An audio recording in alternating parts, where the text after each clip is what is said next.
Salut tout le monde et bienvenue dans cette revue de presse. On démarre avec Ousmane Dembélé qui est dans les starts. L'attaquant du PSG n'a pas joué depuis le 5 juin et sa blessure face à l'Espagne en demi-finale de Ligue des Nations. Ça y est, il a repris l'entraînement collectif en effectuant la séance complète. L'attente Dembélé écrit l'équipe parce que le PSG a été moins efficace sans son attaquant star. Ça s'est vu lors de la défaite contre Botafogo. Même s'il est de retour, le PSG ne veut pas prendre de risque contre Seattle. L'ancien du Barça pourrait donc démarrer la rencontre sur le banc de touche. Après le match contre Seattle, il y aura 3 destinations possibles pour Paris.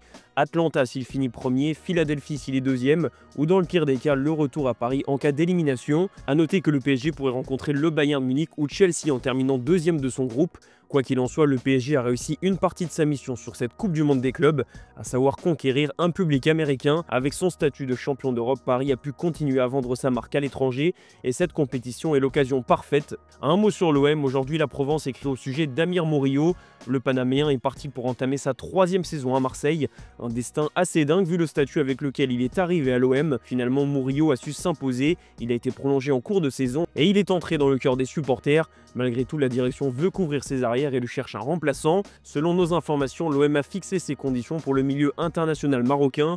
L'OM a fixé son prix à 12 millions d'euros. Il ne partira pas pour moins et uniquement pour un transfert sec. Si aucune offre n'est satisfaisante, le joueur restera à Marseille.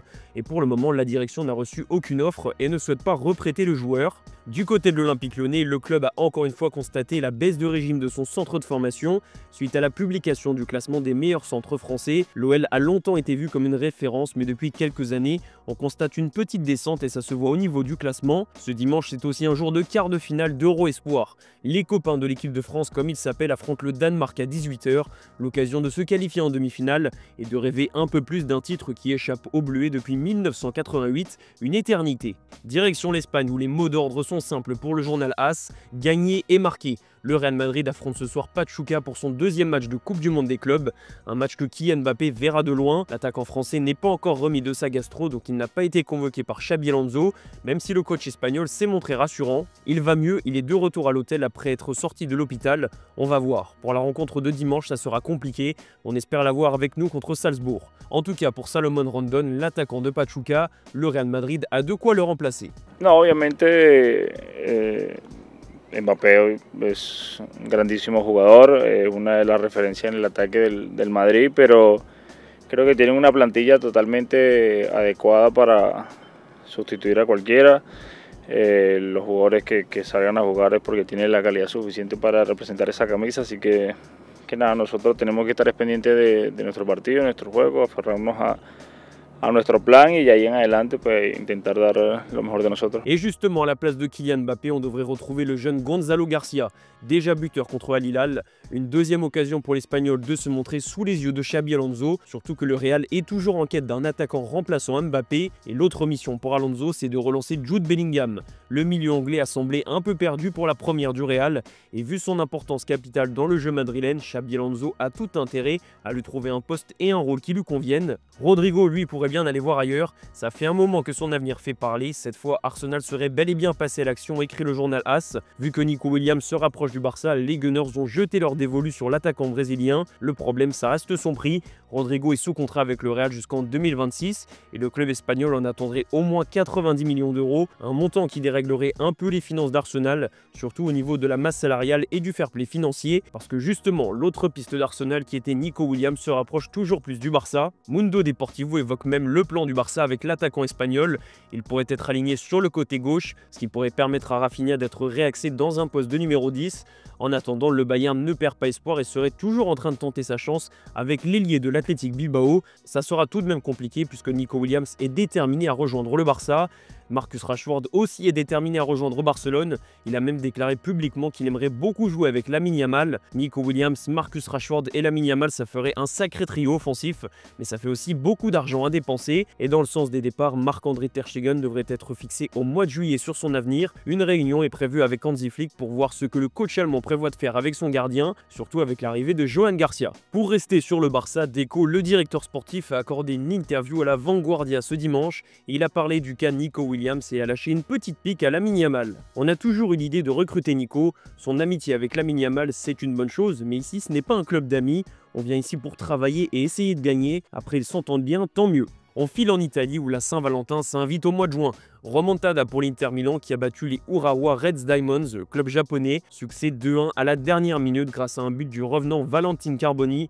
Souvenez-vous, il était prêté à l'OM en début de saison, mais il s'était gravement blessé au genou. Il avait donc fini par revenir plus tôt à l'Inter pour se soigner. C'est ce qu'on appelle un retour gagnant. Luis Enrique, lui aussi ancien joueur de l'OM, était titulaire pour la première fois avec son nouveau club et il n'a pas été brillant. La presse italienne précise qu'il a encore beaucoup de travail, notamment au niveau tactique, pour se rapprocher un peu du niveau de Denzel Dumfries qui risque d'être son concurrent direct. Et au même poste, l'AC Milan a ciblé Thiago Santos, le joueur de Lille.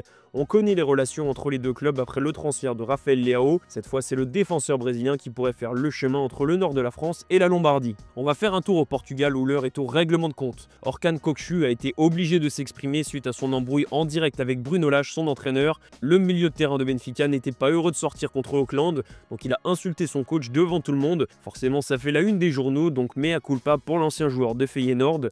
J'ai perdu le contrôle, affirme-t-il. Reste à savoir si Benfica décidera de le sanctionner. En tout cas, ça ne risque pas d'améliorer ses relations avec son entraîneur. Alvaro Carreras, lui, ne devrait pas rester longtemps à Benfica. Il a déjà la tête et les pieds au Real, explique Abola. Il a pris un carton jaune pour une contestation bête contre Auckland. Résultat, il sera suspendu contre le Bayern de Munich. Et sauf surprise, il s'engagera juste après avec le Real Madrid, son club formateur. Et on a évoqué le Bayern, le journal AS explique que le Lamine Yamal munichois s'appelle Michael Olise. L'international français a donné la victoire à son équipe en fin de match contre les Boca Juniors. Victoire 2-1, une grosse performance de plus pour Olise qui avait déjà marqué 2 fois contre Auckland. Il confirme son nouveau statut de joueur clé du Bayern de Munich. Première titularisation et premier but pour Job Bellingham. Le petit frère de Jude a inscrit son premier but avec Dortmund lors de la victoire à suspense 4-3 contre les Sundowns. Job Bellingham a exprimé toute sa joie après la rencontre. First start, first goal, first play of the match. Pretty good day at the office, I guess. Yeah, for sure. It's a little bit surreal, really. When the ball hits the net, it's just crazy. Everything happens so slowly. But yeah, I'm really pleased. Lads have really helped me settle in, and it's been a different experience because rather than signing and having a summer off, you know, I've got a chance here and an opportunity to meet everyone and get to grips with how we play and how the coach wants us to play as a team. So on and off the pitch, it's a really beneficial experience for me. I think to be here with the team so soon, they get to know me better and I get to know the team, as I've said. So yeah, I think it's been really positive so far.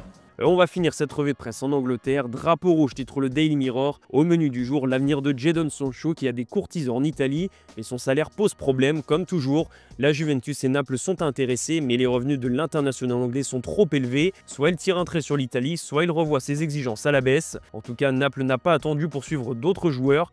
Après Kevin De Bruyne, c'est Jack Grealish qui est sur les tablettes du champion d'Italie. Pep Guardiola a déjà annoncé que Grealish allait partir cet été. Reste à savoir si Naples raflera la mise puisque d'autres clubs sont intéressés comme Everton ou encore Newcastle. Voilà, c'est la fin de cette revue de presse les amis. Merci de l'avoir suivi et on se donne rendez-vous demain matin sur Foot Mercato.